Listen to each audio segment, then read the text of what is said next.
belles âmes. Alors comme j'ai eu l'habitude de le dire, j'ai eu une drôle de vie avec 4 EMI. Et j'ai raconté cette histoire cet été donc à Rennes-les-Bains lors du séminaire à Anne-Givaudan, alors que nous étions à table avec beaucoup d'intervenants, les organisateurs.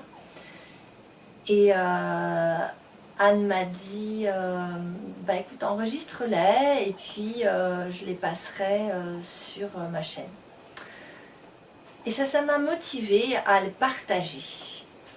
Alors, je vais commencer par la deuxième EMI, qui sont, donc les EMI, ce sont des expériences de mort imminente, ça c'est la terminologie scientifique, médicale. En fait, il s'agit du moment où, après un accident, un problème médical, la vie nous quitte, la vie m'a quitté. Et ou alors j'étais dans un coma, et ensuite je suis revenue dans cette incarnation. Alors pourquoi je vous raconte la deuxième? Parce que la première, je vous la raconterai en deuxième, parce qu'il m'a fallu l'amnésie de la seconde à mes 30 ans pour me souvenir de ce qui s'était passé à mes 9 mois. Donc nous sommes à mes 30 ans, j'ai un jeune garçon de 4 ans qui est avec moi sur mon vélo à l'avant, nous étions en Alsace, et j'ai 2 autres petits garçons qui ont quelques mois, disons 6 mois, et qui sont jumeaux. Et avec le grand, nous nous promenons et lui il est très curieux, très pertinent et il met son pied dans les rayons du vélo, la roue avant, et je suis catapultée à 3 mètres de mon vélo, je me reçois sur la tempe et à partir du moment où il y a le pied qui a percuté la roue, je pense que c'est un réflexe normal du cerveau. Je n'ai plus aucun souvenir. Alors lui, mon fils, il est tombé, il a le pied qui s'est coincé dans les rayons du vélo, donc il n'a pas été projeté, il est tombé à côté du vélo, il s'est fait un peu mal, mais pas trop pour que ça aille. Par contre, le gros traumatisme, c'est de me voir dans une flaque de sang. Et il y a certainement des gens qui l'aident, qui appellent le SAMU. Et donc c'est plusieurs minutes plus tard, bien plus tard, alors que je suis toujours inanimée, que je suis dans l'ambulance. Et là, j'ouvre les yeux, je me rappellerai toujours la question que je me suis posée, la première, c'est « Mais sur quelle planète suis-je ? À quelle époque ?» Donc à quelle époque ça aurait pu être sur une échelle de millions d'années, je n'avais aucune idée d'où j'étais. C'était même pas le XXe siècle, c'était vraiment des années-lumière. Quel corps je possède? Est-ce que j'ai un corps ou est-ce que je suis un esprit libéré de la matière? Est-ce que je suis un humain ou est-ce que je suis une autre créature? Voilà, en fait je me réveille avec une amnésie complète. Et je ne vois pas bien comment retrouver la mémoire. Je n'ai aucune idée, je n'ai aucun plan. Et puis tout d'un coup, je me dis, je vais regarder mon corps. Donc je lève la tête et je regarde vers mes pieds. Donc je vous rappelle que je suis dans l'ambulance. À mes pieds, il y a mon fils qu'ils ont pris avec moi. Et tout de suite, je le reconnais.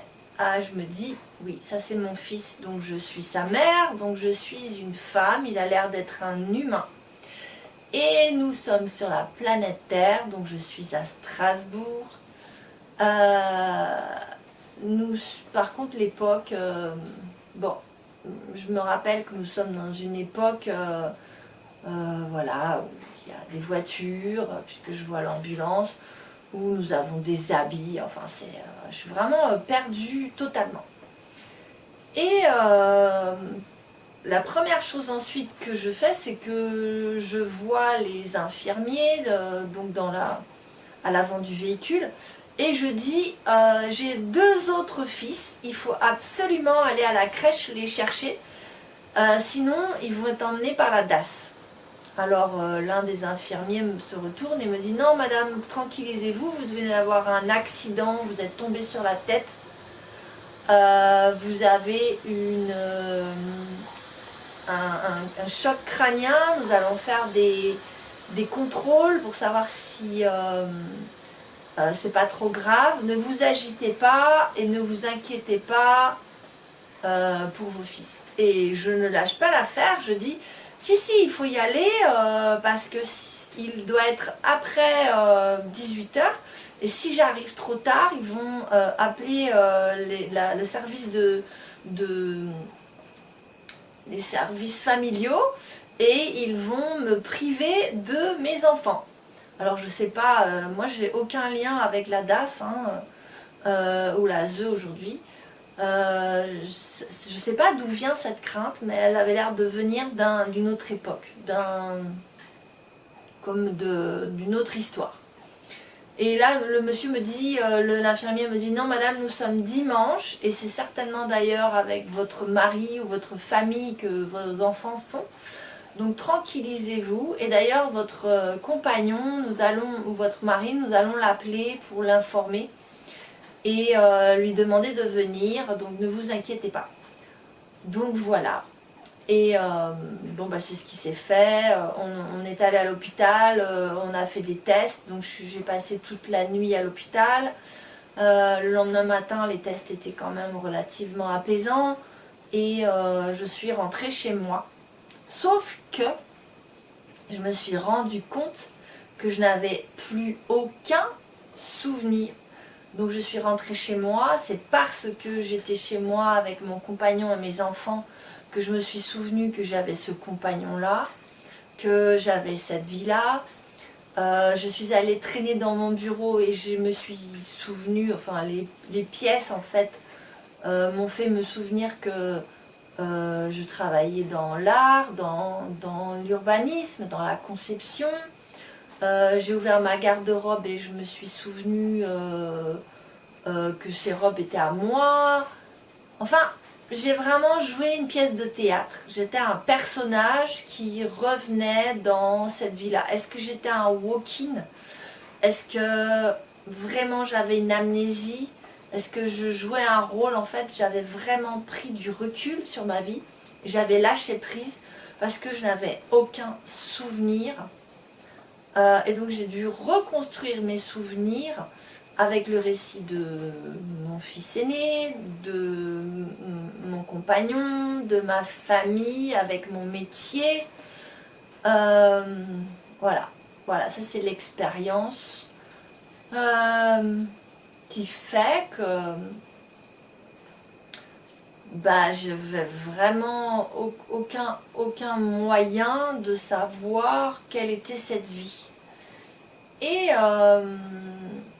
j'ai pas de souvenir exact, mais je pense que pendant mon absence, j'ai dû commencer à visiter d'autres espaces, d'autres galaxies, parce que j'ai commencé à me sentir plus d'autres mondes, et c'est pour ça que j'avais un doute sur mon incarnation quand je suis revenue. Donc j'ai commencé à visiter en rêve et un peu en surimpression en songe des mondes un peu comme dans Star Wars quand ils vont visiter un monde où il y a des créatures de vraiment plein de mondes, des créatures avec des tentacules, il y a Chewbacca, il y a... Voilà, alors là je me sentais plus proche de ça que là où j'étais. Et puis l'autre chose, c'est que j'ai récupéré la mémoire, la véritable mémoire interne entre les premiers temps de fœtus, donc je me rappelle avoir eu des moignons, et mes 2 ans après la naissance. Donc je me suis rappelé ma naissance, je l'ai revécue plusieurs fois, j'ai compris des choses. J'ai revécu plusieurs souvenirs à l'intérieur du ventre de ma mère. Et j'ai aussi vécu plusieurs souvenirs, certainement à quelques semaines, à quelques mois et à un peu plus d'1 an. Voilà. Et je vous ferai compte rendu de l'opération cardiaque que j'ai eue à l'âge de 9 mois dans la prochaine vidéo, puisque c'était ma première EMI, mais qu'avant cette chute sur la tête et cette amnésie complète, sauf avant mes 2 ans, eh bien je n'en avais aucun souvenir. Donc écoutez, je vous demande si vous avez des témoignages, si vous avez des questions, si vous avez des réflexions par rapport à ça, je suis très preneuse. Je vous raconterai plus tard un peu comment je suis en train d'écrire aussi un livre sur ma vie, donc, mais je vous raconterai plus tard comment ça s'est tissé et comment les liens, la porosité entre les différentes dimensions, entre donc des vies parallèles, entre le monde des rêves, le monde de tous les jours, du quotidien, se sont tissés, comment ça s'est renforcé avec différentes expériences de sortie de corps et d'expériences de mort imminente. Mais en attendant, je vous remercie et je vous souhaite